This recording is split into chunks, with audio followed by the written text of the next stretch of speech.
اعوذ باللہ من الشیطان الرجیم بسم اللہ الرحمن الرحیم وبہ نستعین وہو خیر ناصر ومعین وصلی اللہ علی سیدنا محمد وآلہ الطیبین الطاہرین المعصومین واللعن الدائم علی اعدائہم اجمعین اما بعد۔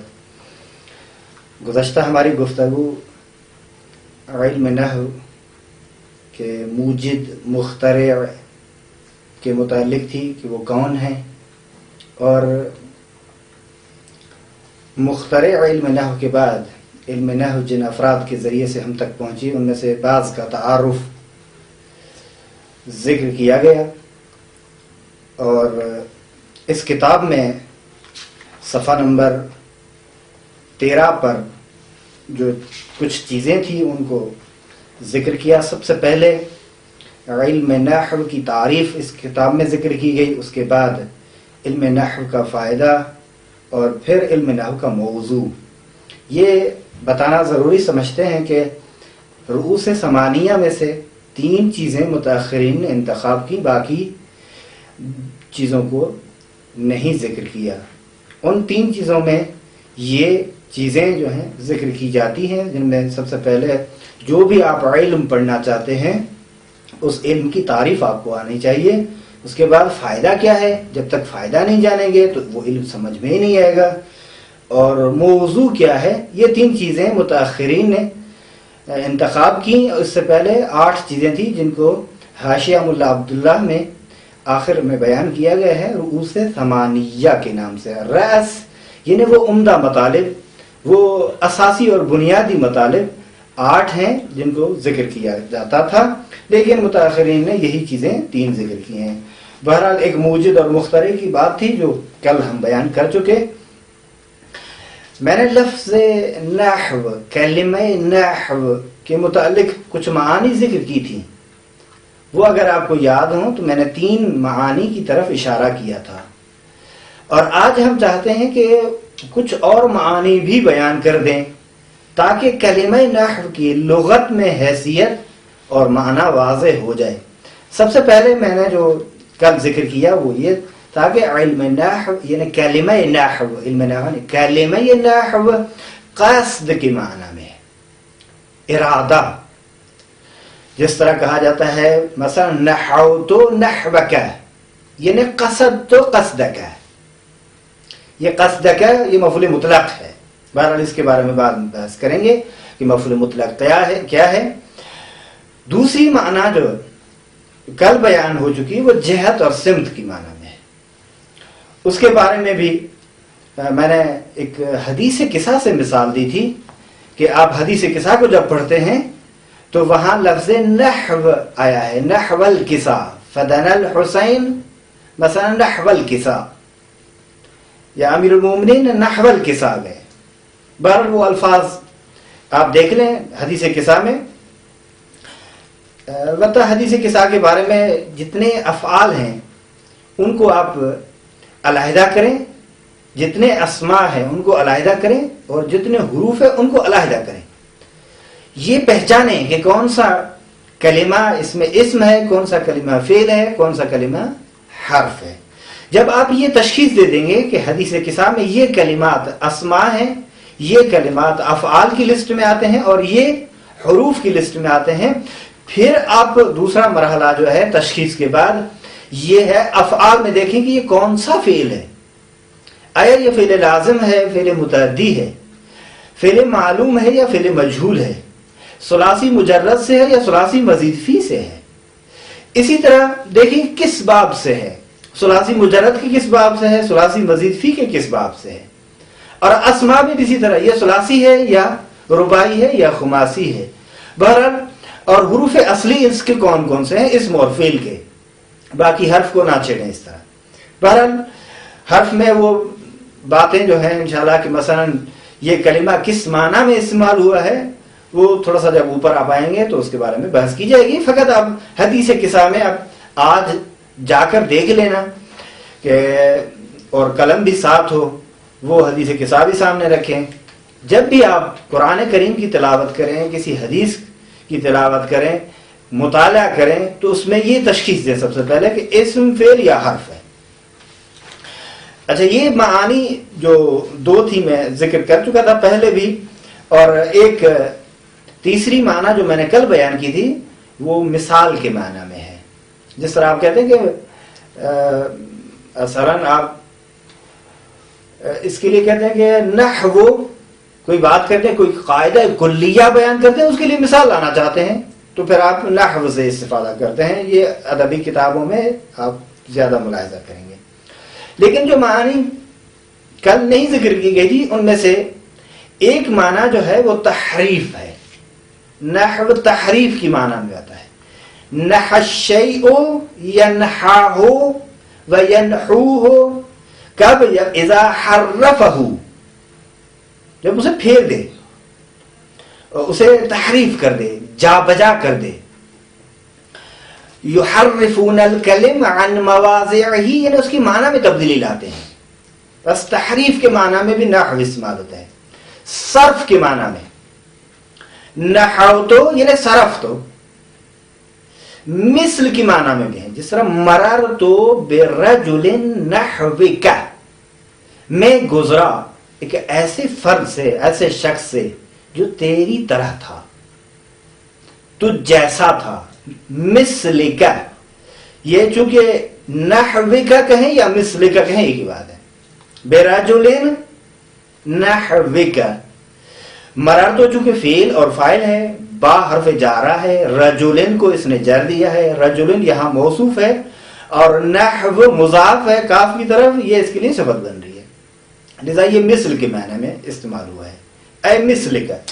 مقدار کے لیے بھی نحو کلمہ استعمال کیا جاتا ہے.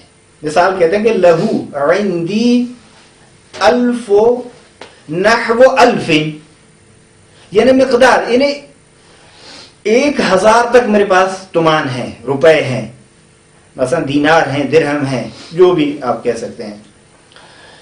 میری جیب میں، مثلا میری جیب میں نحو الف درہم من، ٹھیک ہے، درہمن. مثلا آپ کہتے ہیں کہ مئۃ عاملین، اس لیے چونکہ 100 اور 1000 کی تمیز جو ہے وہ مفرد اور مجرور آتی ہے، درہمن نہیں، درہمن. اچھا، یعنی مقدار. نوع اور قسم کی معنی میں بھی کلمہ نحو استعمال کیا جاتا ہے. مثلا کہتے ہیں کہ الکلمۃ علی ثلاثۃ انحاء، کلمہ 3 قسم پر ہے، یعنی کلمے کی 3 قسمیں ہیں. اچھا، اور بعض کے معنی میں بھی ہے نحو. مثلا آپ کہتے ہیں اکلت نحو السمکۃ، نحو یعنی کچھ، بعض. یہ معنی ہے. مقدار بھی آ گئی، مثل کی معنی، صرف کی معنی، تحریف، قصد، اور بعض، نوع اور قسم، ناحیہ، جہت وغیرہ. یہ 8 معنی ہیں جن میں. لیکن ان سب معانی میں جس معنی کا معنی یہ اصطلاحی کے ساتھ زیادہ رابطہ ہے اور قریب ہیں، وہ پہلی معنی ہے، وہ پہلا معنی جسے ہم قصد کہہ رہے تھے، النحو القصد. خوب، اب یہ نحو کے اصطلاحی معنی کیا ہے؟ اب تک جو گفتگو کی گئی وہ اس کے بارے میں گفتگو تھی کہ نحو کلمہ کن معانی میں استعمال ہوا ہے. 8 معانی میں کلمہ نحو استعمال کیا جاتا ہے، جن میں سے 6 معانی مشہور و معروف ہیں، اور جن میں سے 3 کا ذکر کل کیا گیا، 5 آج. سب کو آج ایک جدید طریقے سے بیان کیا گیا مثال کے ذریعے سے، تاکہ واضح ہو جائے آپ کے لیے. بس جب یہ واضح ہوا کہ ان سب معانی میں اوفق المعانی، زیادہ جو مطابقت معنی ہے، مطابقت والا معنی، وہ معنی ہے القاصد کا. اصطلاح میں نحو کسے کہتے ہیں؟ یہ ایک تعریف تھی جو یہاں سے میں نے بیان کی کہ بالکل یہ اعراب اگر اس کو عربی بنا دیں تو ایک قید اس سے کم کی گئی ہے، اگر اس کو بھی بڑھا دیا جائے تو یہی عبارت ہے جو ہدایہ میں مذکور ہے. یہ کتاب ہدایہ میرے سامنے ہے، آپ اس کو بھی انشاءاللہ آہستہ آہستہ تیاری کریں گے، مطالعہ کریں اور اسے ہم شروع کریں گے۔ اس میں سب سے پہلے جو ہے یہ جلد نمبر 2 ہے، جامع المقدمات، تصحیح اور تعلیق استاد مرحوم مدرس رضوان اللہ تعالی علیہ کی ہے، جلد نمبر 2 صفحہ نمبر 58 میں الفصل الاول النحو علم باصول تعرف بها احوال اواخر الكلم الثلاث من حيث الاعراب والبناء وكيفية ترکیب بعضها مع بعض۔ یہ عبارت جو ہے یہاں یعنی قواعدی کے بسبب دانستن آنها احوال آخر کلمات، یعنی کلمات سگانا 3 کلمے، اسم، فعل اور حرف، البتہ معمولاً اسم اور فعل سے بات ہوتی ہے، و طریقے ایک ترکیب آنها با یک دیگر دانسته می شود۔ یہاں اس بات کا تذکر ضروری سمجھتے ہیں کہ دیکھیں لفظ النحو علم، نحو علم ہے، یہاں علم کو مصدر کی معنی میں نہ لینا، یعنی نحو جاننا ہے، جاننا نہیں ہے، نحو علم ہے، یعنی اسمی معنی لیں، مصدری والا معنی نہ لیں۔ باقی انشاءاللہ اس کے بارے میں گفتگو کی جائے گی، بس اسی تعریف کو انہوں نے ذکر کیا ہے اور بے عبارت دیگر انہوں نے کچھ واضح کیا ہے۔ دوسرا مسئلہ جو انہوں نے بیان کیا ہے وہ فائدہ علم نحو ہے۔ قبل اس کے کہ فائدہ علم نحو کے بارے میں گفتگو کریں، میں علم نحو کی جو قدیم سے تعریف کی جاتی تھی اس کے بارے میں بھی کچھ اشارہ کر دوں۔ دیکھیں یہی تعریف جو ابھی بیان ہوئی اس سے ملتی جلتی تعریف سب سے پہلے، البتہ جو اس سے پہلے تعریفیں کی جاتی تھی یعنی قرن 10 سے پہلے وہ تعریف میں بیان نہیں کر رہا۔ 905 ہجری قمری میں شیخ خالد الازہری اپنی کتاب میں نقل کرتے ہیں جس کا نام ہے شرح التصریح علی التوضیح، جلد نمبر 1 صفحہ نمبر 14 میں وہ اس طرح تعریف کرتے ہیں، یعنی یہ تعریف جو ہے حقیقت میں علم نحو کو علم صرف سے جدا کر رہی ہے۔ اس سے پہلے جو تعریفیں کی گئی تھی علم نحو کی اس میں نحو اور صرف دونوں شامل کیے جاتے تھے، لیکن یہ تعریف یہ ہے النحو علم باصول یعرف بها احوال ابنیت الکلم اعرابا و بناء، من حیث الاعراب والبناء کہیں یا اعرابا و بناء کہیں کوئی فرق نہیں ہے۔ یہاں کلمہ ہے ابنیت الکلم، ٹھیک ہے، یعرف بها احوال ابنیت الکلم، کلمے کے ابنیہ بنا کی جمع ہے، بناؤں کے حالات کے متعلق۔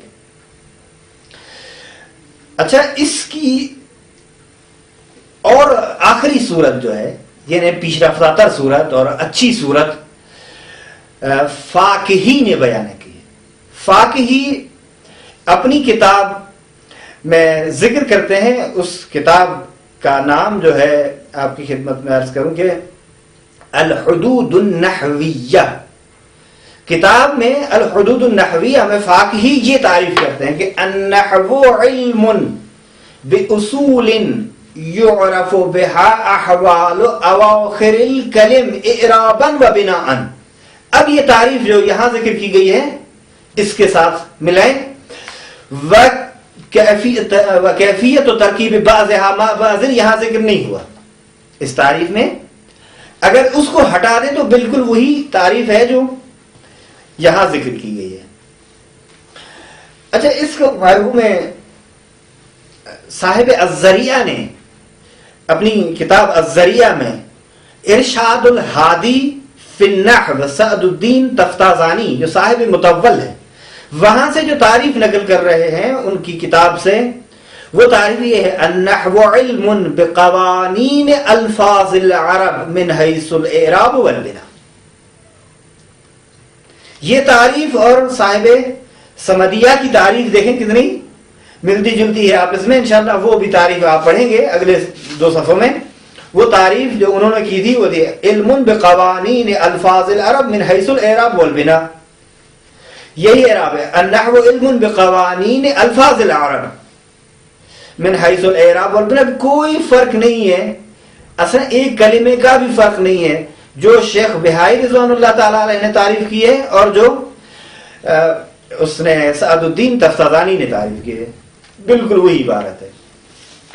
اچھا، اس سے آگے تھوڑا سا چلیں کہ جو کچھ اور تعریفات بھی بیان ہو جائیں۔ اعیان الشیعہ میں سید محسن امین عاملی رضوان اللہ تعالی علیہ جو 1371 ہجری میں وفات پا گئے، جلد نمبر 10 صفحہ نمبر 337 میں نحو کی جو تعریف بیان کرتا ہے وہ یوں بیان کرتا ہے، هو علم باصول يعرف بها احوال اواخر الكلم من حيث الاعراب والبناء۔ دیکھیں تعریفات کتنی قریب ہیں ایک دوسرے کے۔ اچھا، باقی اور تعریفات بھی میں نے ذکر کی ہیں، انشاءاللہ نوٹ کی ہیں، وہ کسی اور موقع پہ۔ اس حد تک خود علم نحو کی تعریف واضح۔ اب آتے ہیں فائدے کے بارے میں۔ فائدے کے بارے میں میں نے کل بھی ذکر کیا تھا کہ فقط آپ یہ نہ کہیں کہ کلمے کے صحیح ادائیگی کا نام ہے علم نحو، یا ہمیں صرف الفاظ کی حکایات کی کا صحیح طریقہ بیان کر دیں، نہیں، وہ بھی کام ہے، لیکن اس کے ساتھ ساتھ معنی یہ صحیح کے فہم میں دخالت رکھتی ہے۔ علم نحو، علم نحو انتہائی دخیل ہے۔ علم نحو سبب ہے، علت ہے، فہم صحیح ہے معنی کلمہ کے۔ لہذا انہوں نے جو فائدہ علم نحو ذکر کیا، فائدہ علم نحو فہم صحیح ہے کلام عرب، یہ سب سے پہلی چیز جس کو تفصیل سے میں نے کل ذکر کیا۔ وحفظ لسان از خطائی در گفتار است۔ اب آپ وہ ہدایہ والی عبارت ذکر کریں، سمدیہ والی عبارت کو دیکھیں، دونوں کتنا، سمدیہ والی میں بس یہاں سے شروع ہے، ہدایہ والی میں بھی اسی طرح۔ حفظ اللسان عن الخطأ فی المقال، یہ سمدیہ کی عبارت ہے۔ صیانت اللسان عن الخطأ فی اللسان، کل آپ نے فکر کا کلمہ کہا تھا، فکر منطق میں ہے، ٹھیک ہے، یہاں جو کلمہ ہے وہ لسان ہے۔ یہ سامنے میرے پڑھی ہے ہدایہ کتاب، آپ دیکھ سکتے ہیں اس میں۔ بس یہ کامل تعریف ہے، یعنی غایت کے اعتبار سے، چونکہ وہ صاحب المعجب کی تعریف سے یہ تعریف ملتی جلتی ہے اور وہی حقیقت ہے جو انہوں نے بیان کی۔ اچھا، اسی جس کا ابھی کتاب کا میں نے ذکر کیا، اعیان الشیعہ، اور سید محسن امین عاملی غایت علم نحو جو ہے ان الفاظ میں بیان کرتے ہیں کہ صون اللسان عن الخطأ فی المقال۔ اگر صون کہیں، صیانت کہیں، ایک ہی بات ہے، بچانا زبان کو گفتار میں خطا سے۔ یہاں یہ بھی ذکر کرنا ضروری سمجھتے ہیں کہ فقط گفتار میں نہیں، نوشتار میں بھی اگر علم نحو آئے تو آپ یہ اشتباہ نہیں کریں گے۔ جو نوشتاری اشتباہ ہوتا ہے، یعنی جو لکھنے میں آپ اشتباہ کرتے ہیں وہ اشتباہ نہیں ہوگا، وہ جملات، کلمات، یہ وہ سب چیزیں۔ خب تیسرا مسئلہ جو تھا وہ جو تھا موضوع علم نحو۔ موضوع علم نحو کے بارے میں سید محسن امین عاملی اعیان الشیعہ میں کہتے ہیں کہ موضوع الکلمات العربیہ، علم نحو کا موضوع کلمات عربی ہیں، عربی کلمات ہیں، ٹھیک ہے۔ یہاں جو ہے وہ کلمہ اور کلام ذکر کیا گیا ہے، اور علم نحو کی قدیمی کتابوں میں جب آپ ملاحظہ کرتے ہیں تو وہاں دیکھتے ہیں صرف کلمہ ذکر کرتے ہیں۔ اگر کلمہ ذکر کریں گے، نحو و صرف ایک ہی موضوع رکھتے ہیں، اور یہ کوئی مشکل نہیں ہے کہ دو علم کا ایک ہی موضوع ہو، لیکن جہت مختلف ہوتی ہے۔ اب آتے ہیں کلمہ، چونکہ موضوع علم نحو جب کلمہ اور کلام ہوا تو ہم دیکھتے ہیں کلمہ ہے کیا چیز، کلمہ کسے کہتے ہیں۔ سب سے پہلے چیز جو میں بیان کرنا ضروری سمجھتا ہوں وہ یہ ہے تلفظ کیسا ہے اس کے بارے میں۔ 3 لغات ہیں، الکلمۃ ایک، الکلمۃ 2، الکلمۃ 3۔ بس یوں کہیں، کلمہ، کلمہ، کلمہ۔ ہمارے یہاں جو استعمال کہتے ہیں کلمہ، کلمہ کہتے ہیں، کلمہ پڑھو، وہی کلمہ، ٹھیک ہے، مراد وہ کلام ہے۔ اور جس طرح الفیہ میں ابن مالک نے کہا وَكَلِمَةٌ بِهَا كَلَامٌ قَدْ يُؤَمُّ. بعض بہرحال تنقید کرنے والے افراد یہ اس شعر پہ جب پہنچتے ہیں اس کی تفسیر میں یہ لکھتے ہیں کہ یہ جو جملہ ہے اس کا من الامراض التي لا دواء لها، یہ ایک ایسی بیماریوں میں سے ہے جس کی کوئی دوا نہیں، کیونکہ ایسا ہے نہیں. بہرحال وہ ان کی بات ہے یا نہیں ہے، وہ ہم جب آگے چلیں گے تو اس کے بارے میں فیصلہ بتائیں گے اپنا. خوب، جب موضوع کلمہ اور کلام ہے تو سب سے پہلے لغات، 3 لغتیں ہو گئی.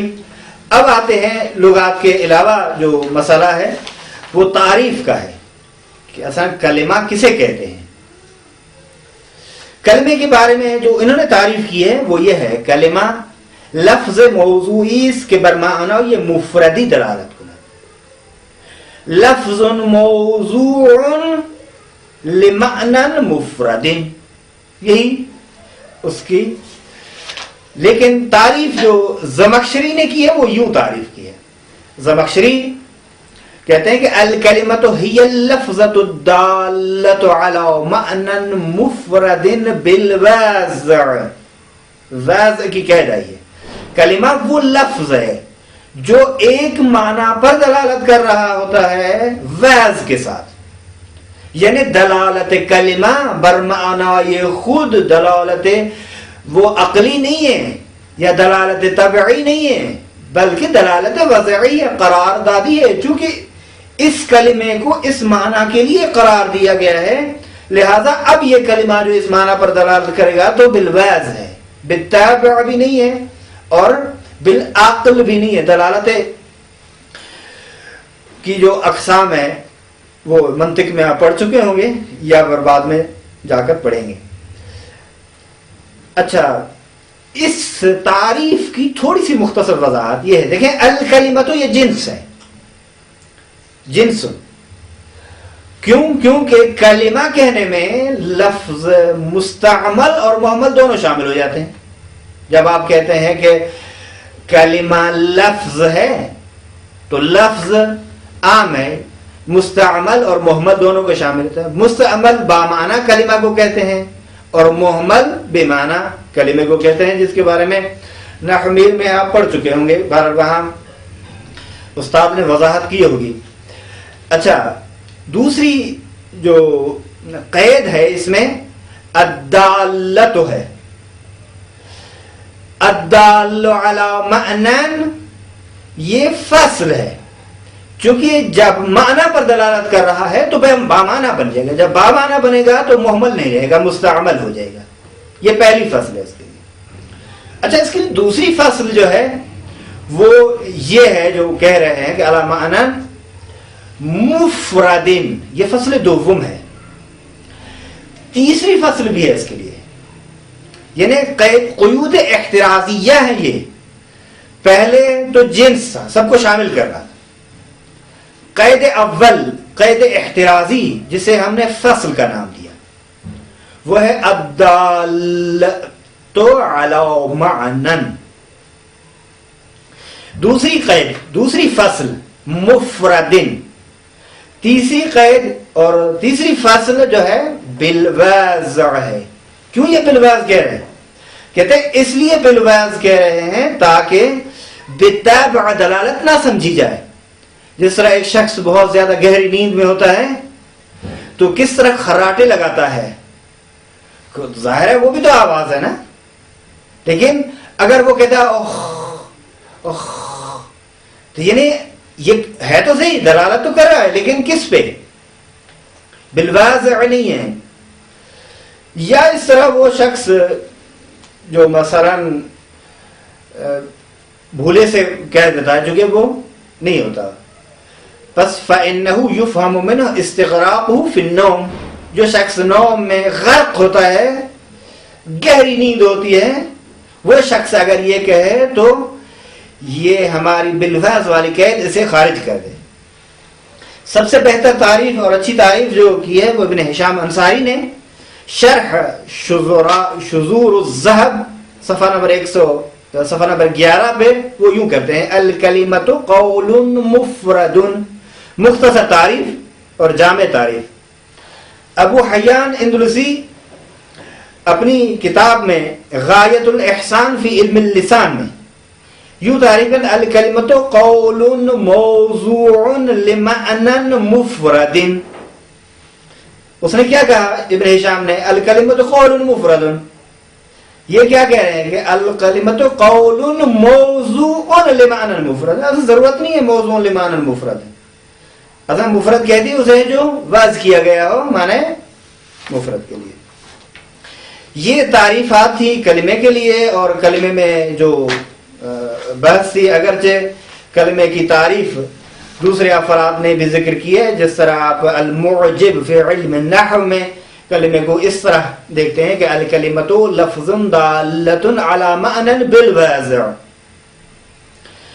یا دوسری تعریف یوں کہتے ہیں کہ الکلمۃ ہی اللفظ تو الدالۃ۔ دیکھیں لفظ اور لفظ دونوں جائز ہیں، کیونکہ پہلی مرتبہ آپ یہ کہتے ہیں کہ کلمۃ لفظۃ یا الکلمۃ اللفظۃ الدالۃ، کہتے ہیں لفظ الدال اور لفظۃ الدال کوئی فرق نہیں ہے، کیونکہ لفظو جو کہیں گے لفظ دال تو یہ مذکر ہے کلمہ، اللفظۃ کہیں گے یا لفظۃ کہیں گے تو مؤنث ہے کلمہ، فرق نہیں ہے، مشکل نہیں۔ علی معنی مستقل بالبعض مع قصد المعنى الموضوع له عند الاستعمال۔ یہاں ایک قید بڑھ گئی ہے، یعنی جب اس معنی کو استعمال کرنا ہو تو معنی موضوع کا ارادہ بھی ہو۔ خب اب لفظ کیا ہے؟ آپ نے کہا کہ الکلمۃ لفظ، یہاں فارسی میں بھی ہے کہ کلمہ لفظ موضوعی است۔ لفظ ہے کیا؟ لفظ کی تعریف یوں کرتے ہیں کہ ہی الصوت المشتمل علی بعض الحروف الہجائیہ، یعنی ایسی آواز جو کچھ حروف ہجا پر مشتمل ہو، حروف الف با پر، اسے ہم لفظ کہتے ہیں۔ نتیجہ یہی کہ اصل قصد جزء تعریف ہے، داخل تعریف ہے، حد کلمہ میں شامل ہے۔ سوال یہ کہ لفظ اور کلمے میں نسبت کیا ہے؟ یہ ایک جدید سوال ہے جو کل سوال نہیں کیا تھا۔ دیکھیں یہاں عام خاص مطلق کی نسبت ہے۔ کیوں؟ ہر کلمہ لفظ ہے لیکن ہر لفظ کلمہ نہیں ہو سکتا۔ سوال، ایک جدید سوال، علم نحو میں نحوی کس دلالت سے بحث کرتا ہے؟ کہتے ہیں نحوی جو بحث کرتا ہے وہ دلالت وضعیہ لفظیہ سے بحث کرتا ہے، باقی دوسری جو دلالات ہیں اس سے کوئی سروکار نہیں ہوتا۔ یہ موضوعات اب آتے ہیں وہ بحث جو ہم نے عرض کیا تھا کہ کلام کیا ہے اور کلام کی تعریف کیا ہے، اور بہرحال کلام کی مطلب یہاں ایک بحث اور ہے جو سے پہلے ضروری ذکر کرنا ضروری ہے، وہ ہے کہ اصل کلمے کی یہ تین قسمیں کیوں ہیں؟ سوال آغا، کیوں کلمہ تین اقسام پر مشتمل ہے؟ کیوں چوتھی قسم نہیں ہے، پانچویں نہیں ہے یا دو نہیں ہے؟ آیا دلیل اس پر ہے یا نہیں ہے؟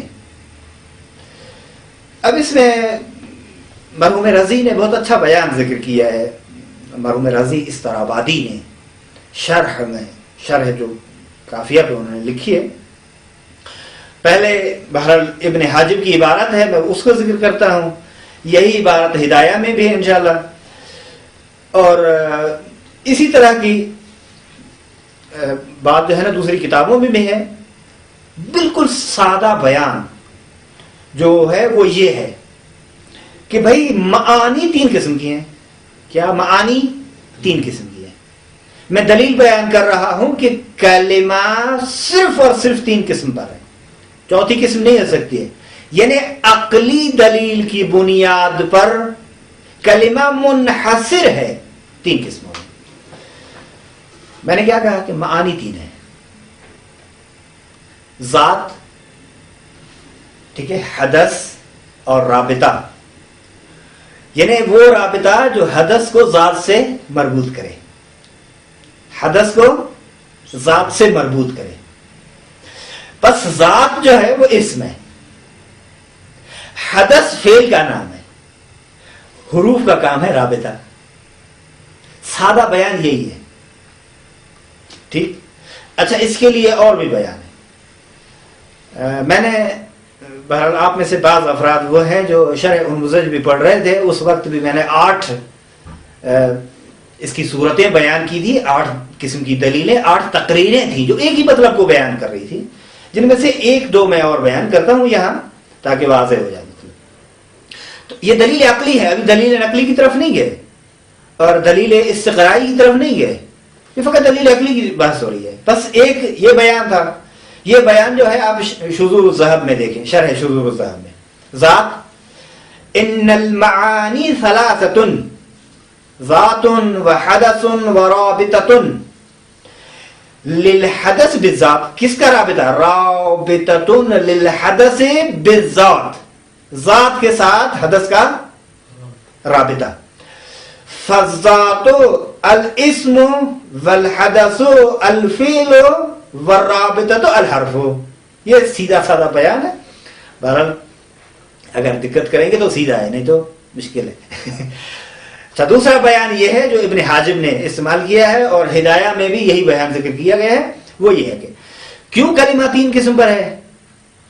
کہتے ہیں کہ لأنها اما ان تدل على معنى في نفسها او لا.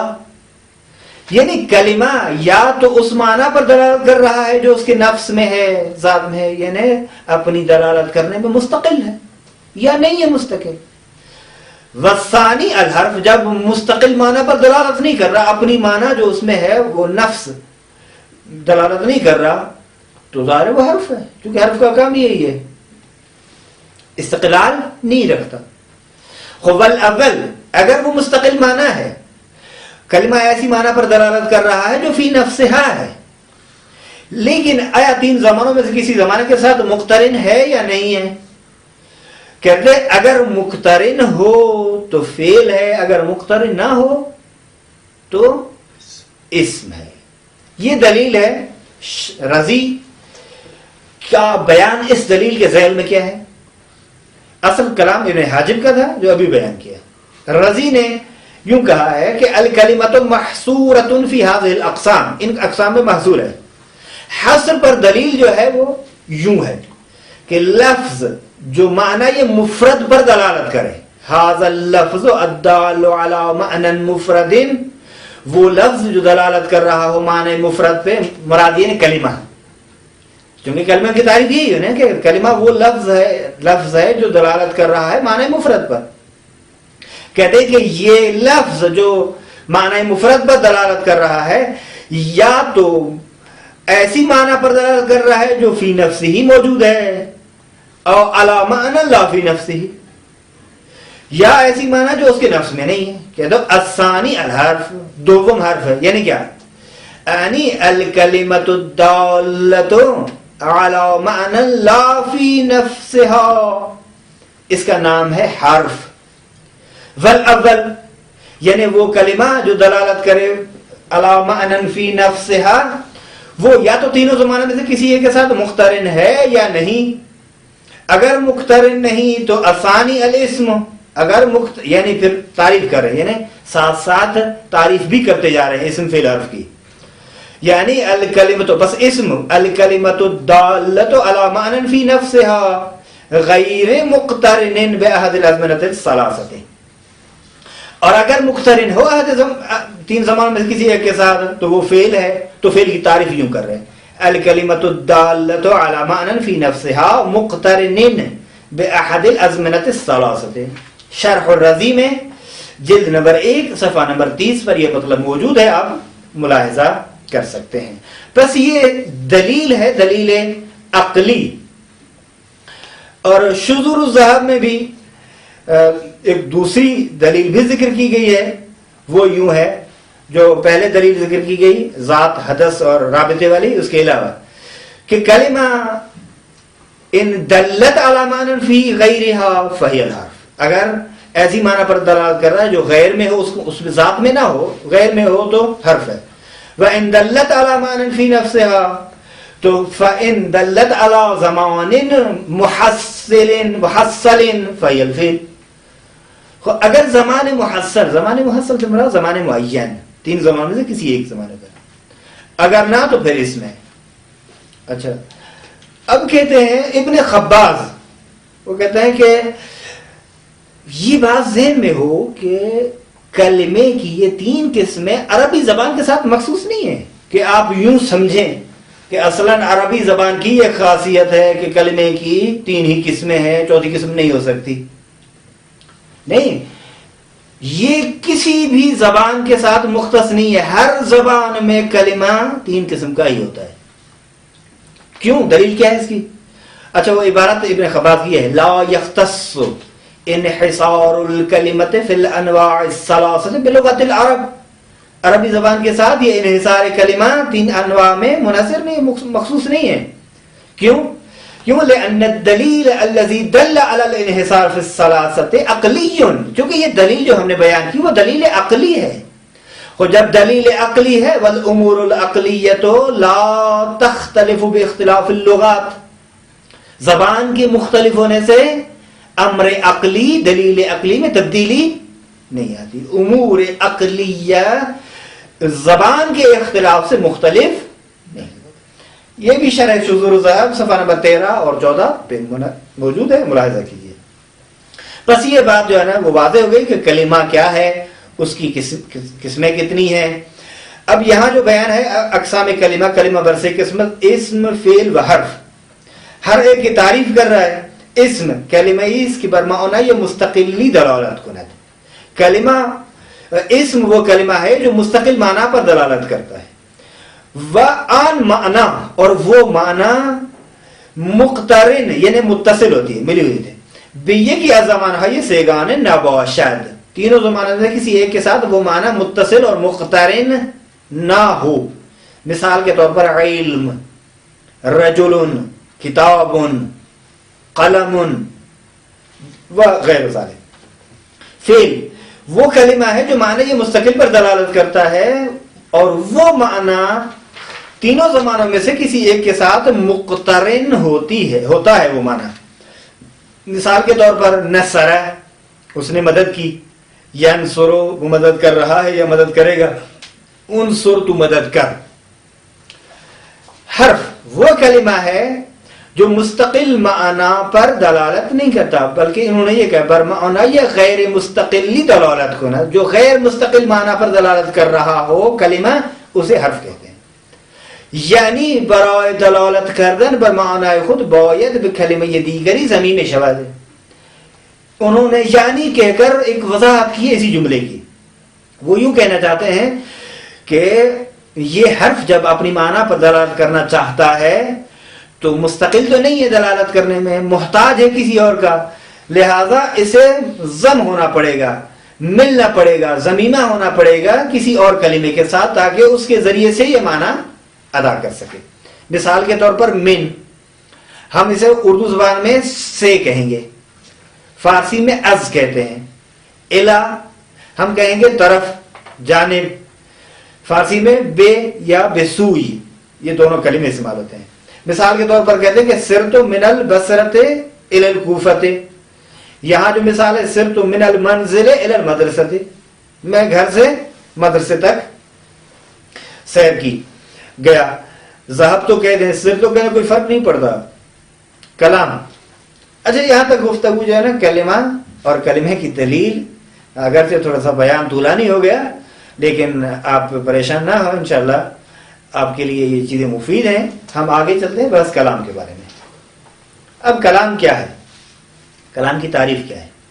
کلام کی تعریف ایک انہوں نے لکھی ہے اور کلام کی تعریف دوسری کتب میں بھی موجود ہے. ہم زیادہ کتابیں نہیں، فقط 1-2 کتابوں سے آپ کے لیے ذکر کر رہے ہیں انشاءاللہ.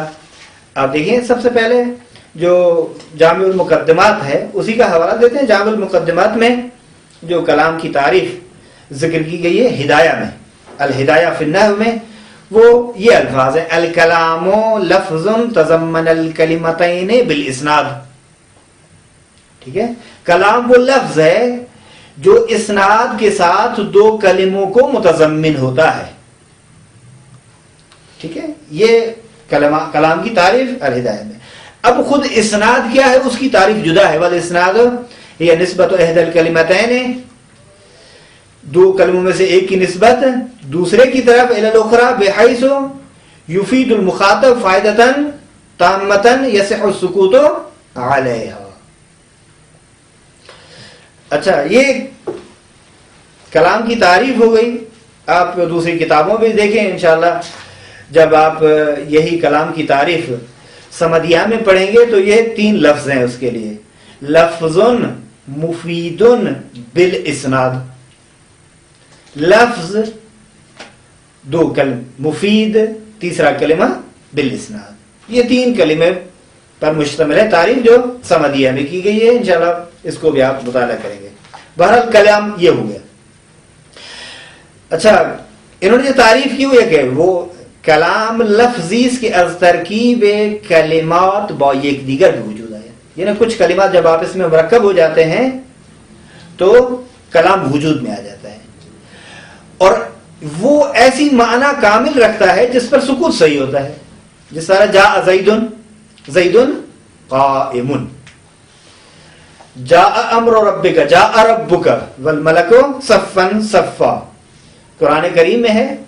یا آپ قرآن کریم میں ذهب اللہ، یہ بھی بنورہم کہہ سکتے ہیں. اور بہت ساری مثالیں ہیں. زید قائم، اب العلم حیات، اب یہ استعمال کر سکتے ہیں. اچھا اقسام کلمہ، اقسام کلام کہتے ہیں کہ کلام کہ کبھی اس سے جملے کے نام سے بھی یاد کیا جاتا ہے. 2 قسم کا، یا جملہ اسمیہ ہے یا فعلیہ ہے. یہاں ہمیں اختلاف ہے. ہم یہ بات قبول نہیں کرتے کہ کلام اور جملہ ایک ہے. اگرچہ بعض نحویین نے اسے مترادف ہی سمجھا ہے لیکن حقیقت حال اس طرح نہیں ہے. کیوں؟ اس لیے چونکہ اگر نسبت سمجھی کی جائے تو ان کلام اور جملے میں جو نسبت بنتی ہے وہ عام خاص مطلق ہی ہے. کیا مطلب؟ یعنی مطلب یہ ہے کہ ہم ہر جملے کو کلام نہیں کہہ سکتے. کیوں؟ کیونکہ جو قید ہم نے بیان کی ہے کہ ایسے کامل معنی پر دلالت کرتا ہے جس پر سکوت صحیح ہو. اب میں کہتا ہوں کہ ان جاء زیدن، یہ جا بھی ہے اور زید بھی ہے. آیا یہ جملہ ہے یا نہیں؟ جملہ ہے چونکہ فعل فاعل سے. لیکن آیا کلام ہے؟ نہیں ہے کلام. اس لیے چونکہ اس پر سکوت صحیح نہیں ہے، یعنی مخاطب کو طلب موجود ہے. بس اگر طلب موجود ہو، سکوت صحیح نہ ہو تو اسے جملہ کہہ سکتے ہیں لیکن کلام نہیں کہہ سکتے. بس جس طرح انسان اور حیوان میں منطقی اعتبار سے عام خاص مطلق کی نسبت ہے، جس طرح ہم نے گزشتہ بھی عام خاص مطلق کی نسبت کی، یہاں بھی اسی طرح ہے. تو بس عام کون سا ہے اور خاص کون سا ہے؟ کلام خاص ہے، اخص ہے، اور جملہ اعم ہے. خوب یہ کہتے ہیں کہ جملے کی 2 قسمیں ہیں، جملے اسمیہ اور جملے فعلیہ. یہ ٹھیک ہے، جملے اسمیہ البتہ دوسری بھی تقسیمات ہیں انشاءاللہ بعد میں. یہاں زیادہ طولانی نہیں کرنا گفت بیان کو تاکہ پریشان نہ ہو جائیں آپ لوگ. اچھا جملے اسمیہ کی تعریف کیا ہے؟ کہتے ہیں کہ جملے اسمیہ وہ جملہ ہوتا ہے جو اسم سے شروع ہو جائے. مثال کے طور پر العلم حیات، حضرت امیر المومنین علی بن ابی طالب علیہ السلام کا فرمان ہے. یہ غرر الحکم میں جس کے رائٹر عبد الواحد بن محمد تمیمی آمودی، یہ 510 ہجری میں اس دنیا سے دار فانی سے دار بقا کی طرف ہجرت کر گئے اور انہوں نے بہت اچھا ایک موسوعہ جمع کیا ہے جس کا نام ہے غرر الحکم. حدیث نمبر 185 ہے، آپ دیکھ لیجئے. العلم حیات. ترکیب کس طرح کریں گے؟ ترکیب کس طرح کریں؟ العلم کیا ہے؟ اسم ہے، ٹھیک ہے. حیاتن بھی اسم ہے. العلم مسند الیہ ہے اور اس کو مبتدا بھی کہتے ہیں. حیات مسند ہے اور اسے خبر بھی کہا جاتا ہے.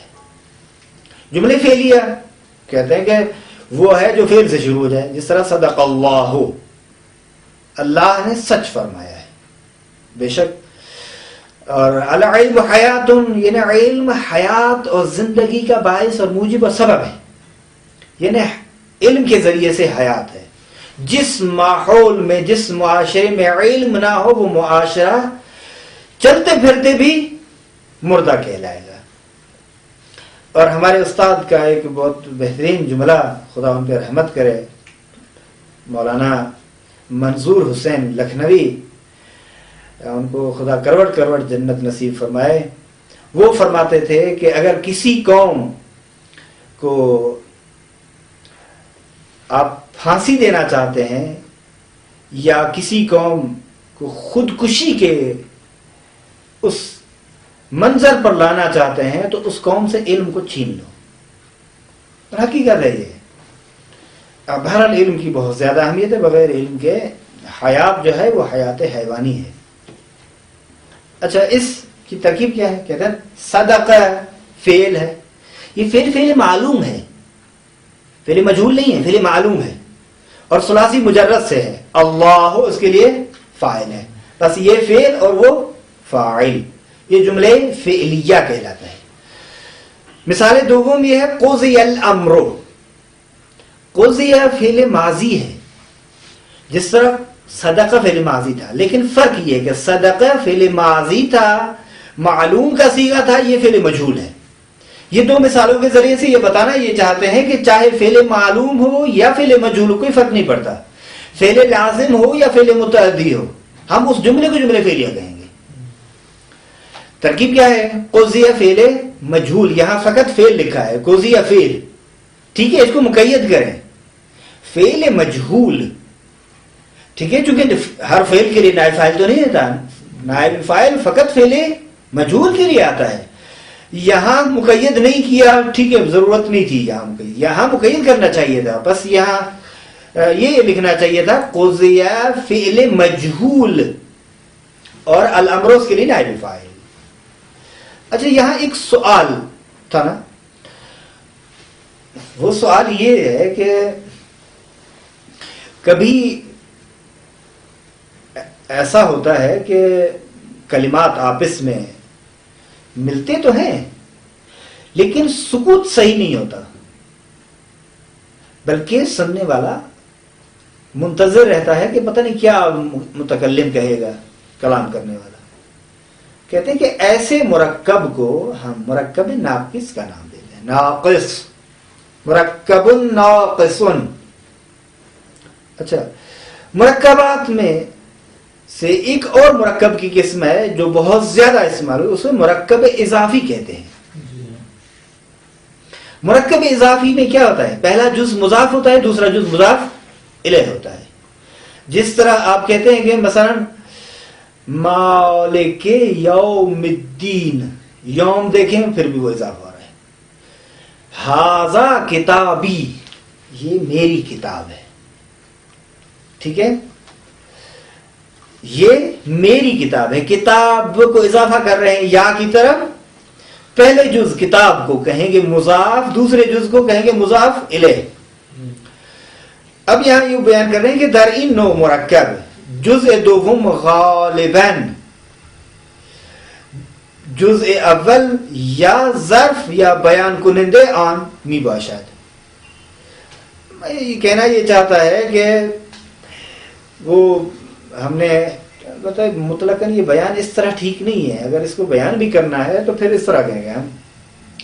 پہلے اضافت کی دو قسمیں بیان کرنی پڑیں گی. اضافت کی دو قسمیں، ایک اضافت لفظی ہے اور اضافت معنوی ہے.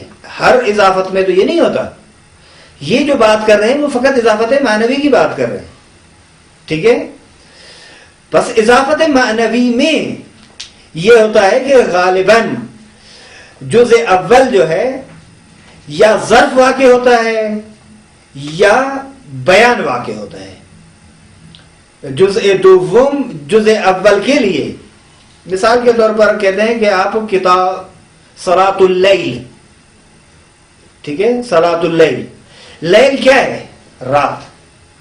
یہ کیا ہے؟ جزء دوم ہے. یہ کیا واقع ہو رہا ہے؟ یہ ظرف واقع ہو رہا ہے. کس کے لیے؟ صلاۃ کے لیے.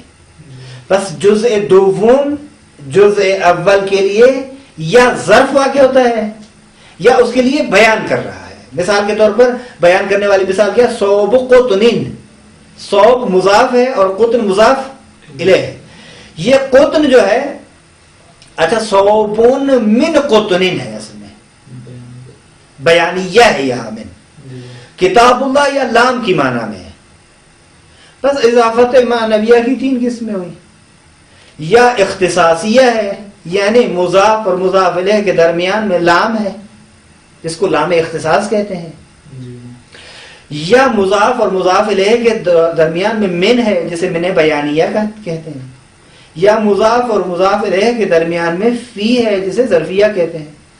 بس یوں کہیں جزء دوم جزء اول کے لیے یا بیان واقع ہوتا ہے یا اس کے لیے ظرف واقع ہوتا ہے یا اس کے لیے جو ہے آپ کی خدمت میں عرض کریں کہ ظرف، بیان، اور ایک اور قسم ہے جس کو انہوں نے بیان نہیں کیا.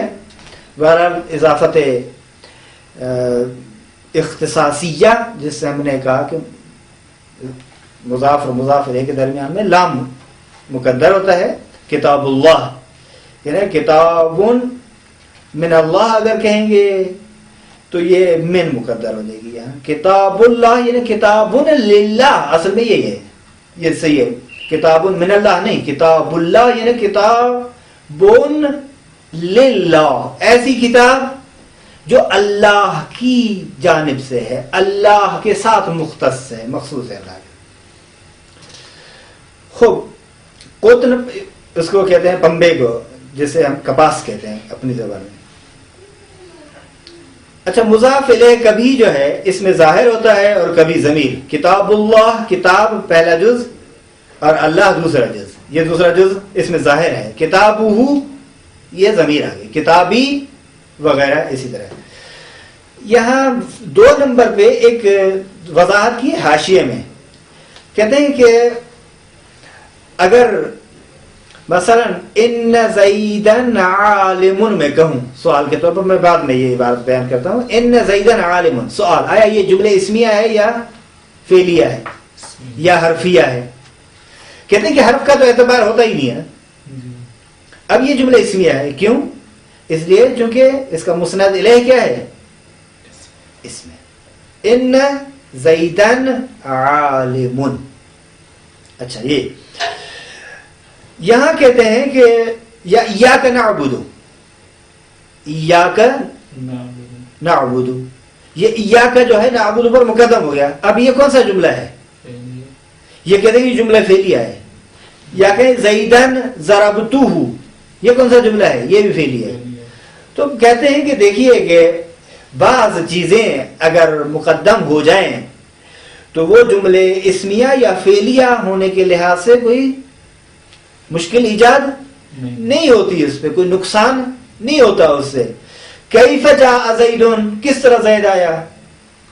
یا ایاک نعبد و ایاک نستعین زیدن ضربتہ، یہ جاء زید بھی کیف کے ساتھ اگر مل جائے، اگرچہ کیف اسم ہے ٹھیک ہے، لیکن پھر بھی ہم جملے فعلیہ کہیں گے.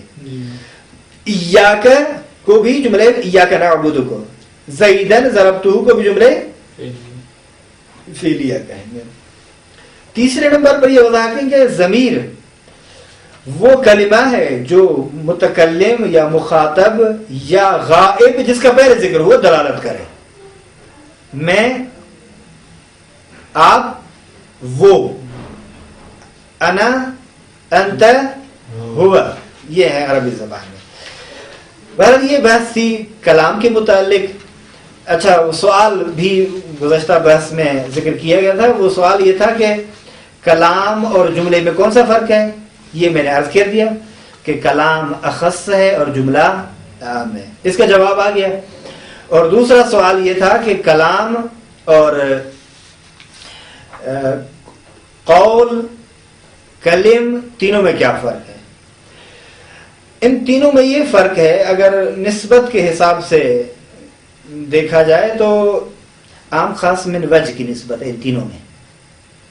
کس کے درمیان میں؟ کلام، کلم اور قول. خود قول کسے کہتے ہیں اور قول کی تعریف کیا ہے؟ بہرحال اس کے لیے میں یوں کہتا ہوں کہ کلام اور جملے کے لیے جو نسبت ہے وہ عام خاص مطلق کی نسبت ہے. جس طرح ہم کہہ چکے ہیں ہر کلام جملہ ہوتا ہے، لیکن بعض جملے ایسے ہیں جس کو کلام نہیں کہا جا سکتا، اگرچہ بعض نحویون میں. اچھا، کہتے ہیں کہ ان تینوں میں قول کی تعریف کیا ہے؟ سب سے پہلے قول کی تعریف ہو جائے. کہتے ہیں کہ کل ما تحرک به اللسان واسرع الیہ تامن کان المعنی او ناقصا، اس کا نام ہے کلام. قول ہر وہ چیز جو تحرک به اللسان، زبان پر آئے، زبان حرکت میں آئے، اور اسرع الیہ، چاہے وہ معنی ناقص ہو یا تام ہو، اسے قول کہتے ہیں. لیکن وہاں کیا تھا کلام میں یہی تھا کہ کلام باید کامل ہو، یصح السکوت ہو، متضمن اسناد ہو، متضمن کلمہ تعین ہو بالاسناد. بس یہ تینوں جو ہے ہم کہیں گے ان کو، میں پھر عرض کر رہا ہوں کہ دیکھیں، جو دو کلموں سے، جو بھی دو کلموں سے یا دو کلموں سے بنے اور مفید فائدہ مستقلہ ہو، مقصودہ ہو، تو اسے کلام کہتے ہیں. ٹھیک. اچھا، کلم کسے کہتے ہیں؟ کلم کی تعریف ما لا یتألف الا من ثلاث فصاعدا. کہتے ہیں کہ کلم اسے کہتے ہیں کہ جو کم از کم 3 کلمات سے یا اس سے بڑھ کر مؤلف ہو، ما اشتراط الفائدۃ المستقلہ فیہ، در حالانکہ اس میں مستقلہ فائدہ بھی ہوتا ہے. بس ان چیزوں کو مد نظر رکھتے ہوئے عام خاص من وجہ کی نسبت ہے. یعنی ایک مرتبہ ممکن ہے جملہ بھی ہے، کلام بھی ہے اور کلم بھی ہے. ٹھیک ہے، کلام ایک وجہ اشتراک ہے ان کے لیے، لیکن ایک جگہ فقط کلام ہے. ٹھیک ہے. اور مثال کے طور پر آپ دیکھیں، آپ کیا ہے، ان جاء زیدن، یہ کیا ہے؟ جملہ تو ہے نا، لیکن کلام. ٹھیک ہے. اور آپ مثال نائم والی بات جو ہے، صاحی والی بات، وہ جو کلام کرتا ہے اس کو بھی آپ، چونکہ مقصود نہیں ہوتا، بس نسبت ان دونوں میں. باقی اور پتہ نہیں کون سا سوال تھا جو میں نے کل کیا تھا. ہاں، یہ تھا کہ کلمہ کیوں منحصر ہے 3 قسموں میں، اس کے بارے میں بھی بیان ہو چکا، وضاحت کر چکے ہیں.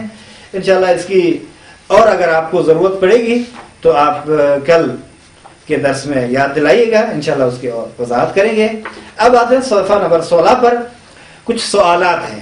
سوالات یہی ہیں جن کے جوابات ابھی بیان کر چکے ہیں. سوال پہلا یہ ہے کہ مندرجہ ذیل سوالات کے جوابات دیجیے. علم نحو تعریف کر دیں. یہ ایک ہی سوال میں 3 سوال ہیں. ایک تو علم نحو کی تعریف کریں، ایک سوال ہے. دوسرا علم نحو کا موضوع بیان کریں. تیسرا علم نحو کا فائدہ بیان کریں. یہ ابھی آپ بیان کر چکے ہیں. کلمہ اور کلام کی تعریف بیان کریں. ٹھیک ہے، یہ دونوں ابھی ہم بیان کر چکے ہیں. اسم فعل حرف را تعریف کریں. اسم فعل حرف کی تعریف کریں. چوتھا سوال یہ ہے کہ جملے اسمیہ و فعلیہ را توضیح دی. برائے ہر کدام مثال قرآنی ذکر کنید. کہ قرآنی مثال بیان کریں، جملے اسمیہ کے لیے بھی اور جملے فعلیہ کے لیے بھی. اب بہت ساری مثالیں ہیں. الحمد للہ رب العالمین، یہ جملے اسمیہ کی مثال. ٹھیک ہے. ایاک نعبد، یہ جملے فعلیہ کی مثال. قل اعوذ برب الفلق، فلک، یہ جملے فعلیہ. اور بہت ساری مثال جاء الحق وزهق الباطل، یہ جملے فعلیہ کی مثال ہے. یا قتل اصحاب الاخدود، یہ جملے فعلیہ کی مثال ہے.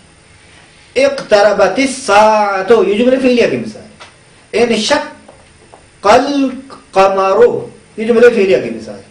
اگر بہت قرآن کو جب پڑھیں گے تو جملے فعلیہ بھی نظر آئے گا، جملے اسمیہ بھی نظر آئے گا. آپ دیکھیے ادھر. خوب، مرکب اضافی کیا ہے اور اس کے اجزاء کون سے ہیں؟ مرکب اضافی کی تعریف ابھی ابھی بیان ہو چکی.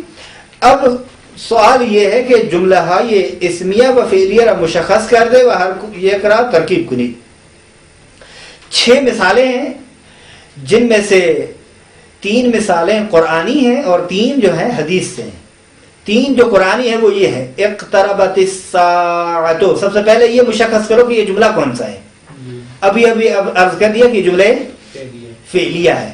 وانشق القمر، یہ بھی جملے کیوں؟ اقتربا، اقتربا، اقتربو، اقتربت، یہ مؤنث ہے، فعل مؤنث. چوتھا صیغہ ہے. الساعۃ اس کی لیے فاعل ہے. فعل بھی فعل معلوم ہے، فعل مجہول بھی نہیں ہے. انشق کا فعل ہے، ماضی ہے، معلوم ہے. القمر اس کے لیے فاعل ہے. جاء الحق، جاء فعل، یہ فعل لازم ہے. البتہ اس کو متعدی بھی بعض کہتے ہیں کہ جب جاءنی استعمال ہو تو اصل میں جاء الیہ کے. بہرحال یہ فعل ہے، یہ فعل معلوم ہے. الحق اس کے لیے فاعل ہے. زہق فعل لازم معلوم ہے اور الباطل اس کے لیے فاعل ہے. قتل یہ فعل مجہول ہے. اصحاب مضاف ہے. الاخدود مضاف الیہ ہے، یہ اس کے لیے نائب فاعل ہے. یہ 3 قرآنی مثالیں دی ہیں. حدیث سے الصدق امانۃ، الصدق یہ جملہ اسمیہ ہے. امانۃ کیوں؟ الصدق مبتدا ہے، امانۃ خبر. الکذب خیانۃ، صدق امانت ہے، سچائی امانت ہے، اور جھوٹ جو ہے وہ خیانت ہے. یعنی کسی سے آپ جھوٹ بول رہے ہیں، حقیقت میں خیانت کر رہے ہیں. آپ سچی بات کر رہے ہیں، چاہے اپنے خلاف بھی کیوں نہ ہو، در واقع آپ امانت کا خیال رکھ رہے ہیں. الکذب مبتدا ہے اور خیانت خبر اس کے لیے. الدعاء مبتدا، سلاح المؤمن خبر اس کے لیے. لیکن یہاں کیا ہے؟ سلاح مضاف ہے اور المؤمن مضاف الیہ ہے. سامع الغیبت، یہاں سامع مضاف ہے، الغیبت مضاف الیہ. یہ بھی جملے اسمیہ ہے. یعنی جو آیات قرآنی تھی وہ سب جملے فعلیہ کی مثالیں ہیں اور یہ جو احادیث ہیں سب جملے اسمیہ کی مثالیں ہیں. سامع الغیبت، غیبت سننے والا. الدعاء سلاح المؤمن، یعنی دعا مومن کا اسلحہ ہے. سامع الغیبت شریک المغتاب. سامع اس میں فاعل ہے، سننے والا. غیبت کا سننے والا شریک ہوتا ہے اس شخص کے جس کی غیبت کی جاتی ہے. خوب، غرر الحکم اور نہج الفصاحہ وغیرہ میں آپ اس کے حوالات دیکھ لیجئے. یہ ایک ہے 17 نمبر صفحے پر مطالعے کے لیے. تعریف ہے علم نحو کی، فائدہ ہے علم نحو کا، موضوع ہے علم نحو کا، کلمے کی تعریف ہے، کلام کی تعریف ہے، اسم کی تعریف، فعل کی تعریف اور حرف کی تعریف. ٹھیک ہے، آپ ان کو دیکھیے گا. النحو علم بقوانین الفاظ العرب من حیث الاعراب والبناء. فائدته حفظ اللسان عن الخطأ في المقال. موضوعه الكلمة والكلام. الكلمة لفظ موضوع مفرد. البتہ یہاں ایک بات کر لوں کہ فصیح ترین لغت کون سی ہے؟ 3 لغتیں میں نے بیان کی نا، کلمتن، کلمتن، کلمتن. فصیح ترین افصح اللغت جو ہے فصحا، اللغت الفصحا کلمتن ہے. الکلمت، کلمتن، الکلمت. اچھا، الکلام لفظ مفید بالاسناد، یہ تعریف ہے کلام کی. الاسم کلمتن معناها مستقل غیر مقترن، یہ غیر صفت ہے مستقل کے لیے. ٹھیک ہے، یہ معنی کے لیے. معناها مستقل، اس کا معنی مستقل ہوتا ہے اور وہ معنی غیر مقترن، متصل نہیں ہوتا، مقترن نہیں ہوتا. بے احد الازمنۃ الثلاثہ، 3 زمانوں سے کسی ایک کے ساتھ. الفعل کلمۃ معناها مستقل، فعل ایسا کلمہ ہے جس کا معنی مستقل ہے، لیکن وہ معنی مقترن نہیں ہوتا، مقترن ہوتا ہے تینوں زمانوں سے کسی ایک کے ساتھ۔ الحرف کلمۃ معناها غیر مستقل باحد الازمنۃ الثلاثۃ، یہ سمدیہ کتاب سے ہے۔ اچھا یہاں جو اعتراض ہے وہ یہ ہے، دیکھیں انہوں نے سب چیزیں اچھی اچھی بیان کر دی، ٹھیک ہے، بنیادی حساب ہے، علم نحو کی تعریف بھی کی، علم نحو کا موضوع بھی بیان کیا، علم نحو کا فائدہ بھی بیان کیا، کلمے کی تعریف کی، کلمے کی اقسام بیان کی، ٹھیک ہے، کلام کی تعریف بیان کی، پھر کلام کو تقسیم کیا جملے اسمیہ اور فعلیہ کی، یہاں اعتراض سب میں نے بیان کر دیا۔ اور اس کے بعد انہوں نے مرکب ناقص کی تعریف کی، مرکب اضافی کی تعریف کی، اور یہ مثالیں یہ سب دیتے ہوئے تمرینیں بھی پوچھی، مطالعے کے لیے بھی ذکر کیا، لیکن جو اہم چیز ہے یہاں وہ بیان ہوئی نہیں۔ وہ یہ ہے کہ آپ یہاں علامات تو بیان کریں، علائم اسم کون سی ہیں، تاکہ مجھے پہلے یہ تو پتہ چلے کہ اسم کیسے ہوتا ہے، پہچان کیا ہے کہ یہ اسم ہے، پہچان کیا ہے کہ یہ فعل ہے، کیسے میں پہچانوں کہ یہ حرف ہے۔ اگر یہاں یہ بیان کر دیتے تو یہ ایک مکمل بات ہو جاتی، چونکہ میں نے کہا تھا کہ یہ چیزیں اچھی طرح سے جو اس نے بیان کی ہے نا، وہ ابتدائی چیزوں سے ہٹ کر، یعنی نحو کی تعریف، نحو کا موضوع اور فائدہ، اس سے ہٹ کر باقی جتنی چیزیں اس نے بیان کی اس سے بہتر نحو میر میں بیان شدہ ہے، اس سے بہتر طریقے سے نحو میر میں بیان کی گئی ہیں۔ مرکب کی تعریف، پھر مرکب بنائی وغیرہ تفصیل سے وہاں بیان کیا گیا، اور علائم اسم اور فعل اور حرف بھی بیان کی گئی ہیں انشاءاللہ۔ بہرحال وہ علامات کیا ہیں اس کو ہم آئندہ جلسے میں بیان کریں گے، اسی پہ اکتفا کرتے ہیں۔ وآخر دعوانا ان الحمد للہ رب العالمین، وصلی اللہ علی سیدنا محمد وآلہ الطیبین الطاہرین المعصومین۔